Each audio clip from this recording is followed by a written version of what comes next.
Rendons-nous maintenant boulevard de Strasbourg, où celui qu'on ne présente plus, Alexis Michalik, remplit la salle de la Scala depuis le 9 janvier.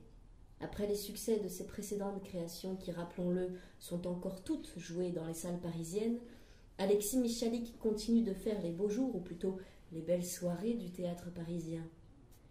Ici, c'est une histoire d'amour qui constitue le point de départ de sa nouvelle histoire, celle de Justine et Katia, qui tombent follement amoureuses l'une de l'autre. Sur Twitter, Florence Vieron dit « Pour sa 5e pièce, Une histoire d'amour, Alexis Michalik questionne l'amour, le deuil, la fratrie. C'est enlevé, gai, souvent drôle, gai, G-A-I, je précise, souvent drôle même quand le tragique domine, et parfois trop virevoltant quand la gravité du sujet mériterait de la sérénité. Yann, Hélène, Ilona, qu'est-ce que vous en dites, vous ? Alors moi d'habitude, je suis pas très fan d'Alexis Michalik. Bon, à part Edmond que j'ai vu, que j'ai bien aimé. Et là, je trouve qu'après le début qui est un peu surprenant, parce qu'effectivement, on se dit oh, c'est très banal comme histoire, le texte aussi. Et puis, moi, je me suis laissé emporter par l'histoire. Alors, c'est vrai que c'est une histoire simple, c'est une histoire quotidienne, donc qui nécessite peut-être pas forcément un grand texte. Je pense que le texte là, tel qu'il est écrit, ce sont des mots qu'on peut employer au quotidien. Ce côté un petit peu simple, ce côté mélo, je crois qu'il est très assumé par Alexis Michalik. Et puis il y a effectivement un questionnement, enfin, ce que c'est d'être parent, les différentes formes les différentes formes pour être parent, et sur le deuil. Alors effectivement, on rit beaucoup, et c'est ça qui est très bien aussi, ce mélange des genres. Je trouve aussi que la mise en scène était très cinématographique, et je me suis même dit que si les grands metteurs en scène hollywoodiens qui ont réalisé des mélos, c'est peut-être une histoire, c'est peut-être ce type d'histoire-là qu'ils filmeraient aujourd'hui.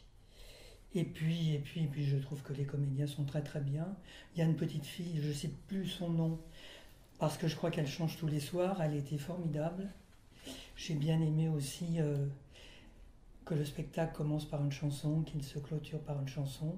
Je ne spoile rien du reste. Et voilà, et du coup, ça m'a même donné envie de retourner voir Le Porteur d'Histoire et le Cercle des Illusionnistes, que j'avais pas franchement beaucoup apprécié au début, quand je les ai vus. Ilona ? Alors moi, je trouve que le grand talent d'Alexis Michalik, c'est de pouvoir rendre le théâtre accessible. C'est-à-dire que d'une histoire simple, je trouve qu'il donne quelque chose de clair, d'intelligent, de bien ficelé, bien construit, donc cinématographique effectivement, autant dans le déroulé de l'histoire que dans la scénographie, et que en fait son point fort pour une histoire d'amour comme pour les autres créations précédentes, c'est que n'importe qui peut le voir et l'apprécier sans être particulièrement proche du milieu théâtral, et que pourtant ça reste suffisamment intelligent, suffisamment sympathique pour que tout le monde s'y retrouve. Et je trouve que il y a des imperfections dans une histoire d'amour, il y a des imperfections dans le Cercle des Illusionnistes, il y a des imperfections dans Intramuros, mais ces imperfections, c'est ce qui rend les pièces identifiables d'une part, et ce sont des pièces auxquelles nous, spectateurs, pouvons nous identifier dans notre quotidien, dans notre vie de tous les jours, même si, voilà, une histoire d'amour, c'est assez alambiqué, c'est assez capillotracté, moi je trouve qu'il y a des moments où, bon, voilà, on s'enfonce dans le mélo, on s'enfonce dans le drame, mais on rigole beaucoup. Et en fait, ce trop, je pense que ça renvoie quand même une bonne image, un bon miroir de ce que peuvent être nos sensations à nous, nos émotions à nous. Je crois, encore une fois, que ce côté mélo, il est très assumé de la part de Michalik. Je pense que c'est tout à fait volontaire. Et c'est peut-être aussi une pièce enfin d'après ce que j'ai lu ici et là, c'est peut-être une pièce qui lui est personnelle, où il a mis des choses sur la paternité, par exemple.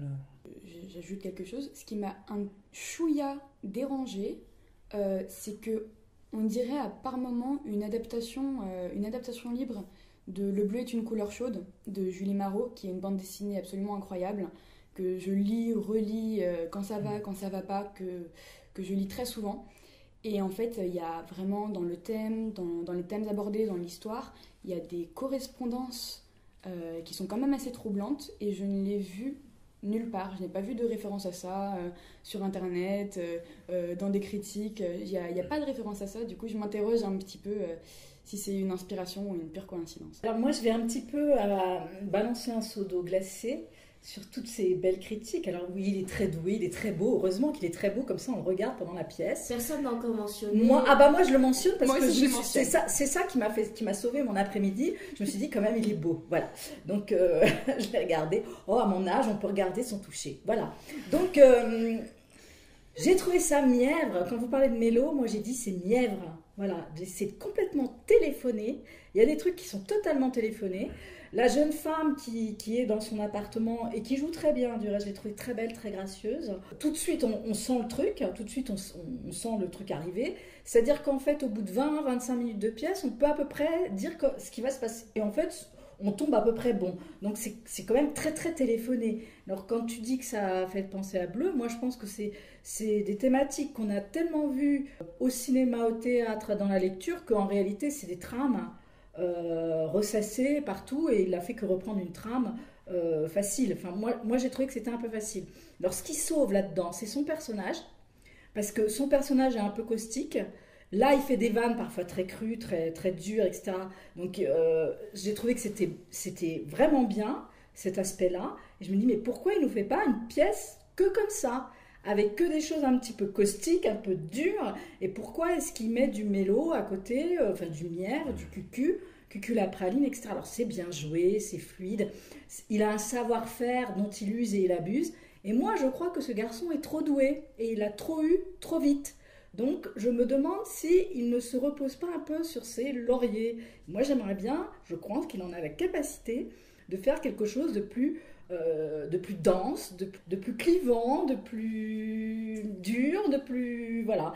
Et j'attends ça de lui parce que je pense qu'il a du talent. Mais là, franchement, ouais, c'était sympa, quoi. Ouais, c'était sympa. Moi, je pense que ce qu'il cherche en tant que metteur en scène, c'est rassembler. Quand tu dis faire quelque chose de clivant, faire quelque chose de dur, faire quelque chose de plus... quelque chose qui ressemble plus à du théâtre assez élitiste, comme les reproches qu'on a l'habitude de faire, au théâtre de manière générale, je pense que Michalik, son objectif quand il écrit et quand il met en scène, c'est de rendre le théâtre accessible à tous. Certes, les trames peuvent être connues, vues, revues, etc., mais en même temps, elles donnent à voir quelque chose. C'est une réécriture, c'est quelque chose... qu'on a peut-être déjà vu, mais en tout cas qui va amener les gens à découvrir le milieu théâtral et potentiellement après s'intéresser à autre chose.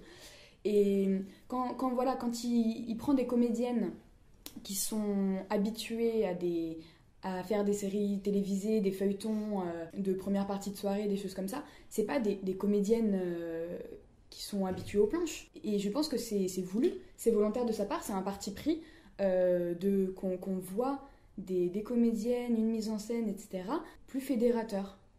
Non, mais peut-être, mais bon, moi, c'est pas ma came. C'est-à-dire, c'était un dimanche après-midi où il faisait froid dehors et où on a envie de dormir. Donc, c'est bien. Enfin, moi, j'ai été très contente d'y aller et de voir. Mais franchement, je ne crierai pas au chef-d'œuvre comme on a pu le dire. Aussi, ça a été très encensé quand même.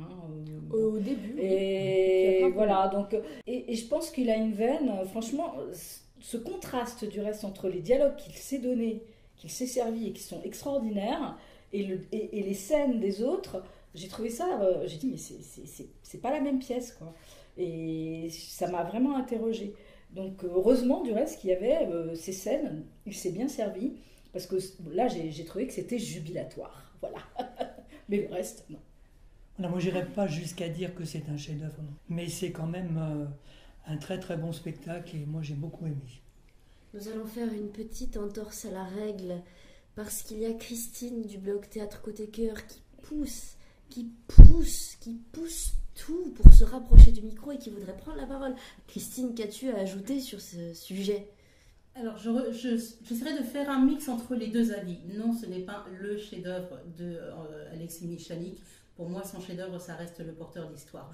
C'est du mélo. Non, il l'assume pas. Il le dit que c'est pas du mélo. Son attaché de presse le vend un petit peu comme du mélo. Soyons réalistes, c'est quand même très mélo. Je te rejoins, Hélène, sur un petit peu la facilité d'écriture. Par contre, j'ai l'impression, moi, d'avoir deux histoires qui se sont juxtaposées. Si j'ai bien lu, il a écrit une histoire d'amour cet été, suite à une rupture qui a été très douloureuse. Et ça, on le retrouve, je crois, dans le personnage qu'il s'est écrit, dans ce romancier, quand même très, très proche de lui, on va dire ça. Donc, dans l'histoire de ce romancier, et puis à côté, l'histoire de sa sœur et de préoccupations qui sont beaucoup plus contemporaines dans la société aujourd'hui. Les deux se croisent, se juxtaposent avec beaucoup d'humour.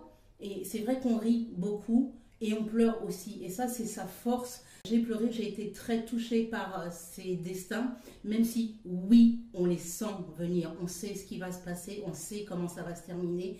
Mais son écriture, le jeu, la mise en scène fait que je me suis aussi laissée prendre et l'émotion, elle est venue. Ça reste un très beau spectacle. Il réussit tout ce qui touche. Et pour ce qui est de la composition, enfin plutôt de la manière dont il joue, crée ses spectacles, il a aujourd'hui 4 de ces spectacles qui sont toujours programmés à Paris, 5 spectacles qui sont programmés à Paris, qui font salle pleine, sans une seule tête d'affiche. Et ça, il est le seul à le faire. Et pour ça, je lui dis bravo, Mister Michalik, et merci pour le théâtre. Si je peux rajouter une dernière chose, je tiens quand même à saluer la prestation de Violette Guillon, qui est une petite qui a 13 ans et qui est absolument incroyable. C'est une actrice, c'est une comédienne. À plusieurs moments dans la salle, il y a eu des perturbations. À un moment, j'étais au premier rang et il y avait quelqu'un à côté de moi qui parlait à voix haute. Donc sur scène, forcément, on entend. Pendant que Violette Guillon parlait, et elle ne se démonte pas, elle ne se retourne pas, et c'est quand même exceptionnel. Il y a un téléphone qui sonne. À un moment, elle s'étouffe avec un bout de pain, et Michalik lui lance de manière très décontractée « Ah là là, c'est sec, hein !» Et rire général dans la salle, tout le monde s'esclaffe, et elle reste dans son personnage, elle continue. Pas un sourire, pas une mimique, rien du tout, et je salue ça. Je rappelle que vous pouvez découvrir la pièce Une histoire d'amour, écrite et mise en scène par Alexis Michalik, à la Scala Paris jusqu'au 31 mai 2020.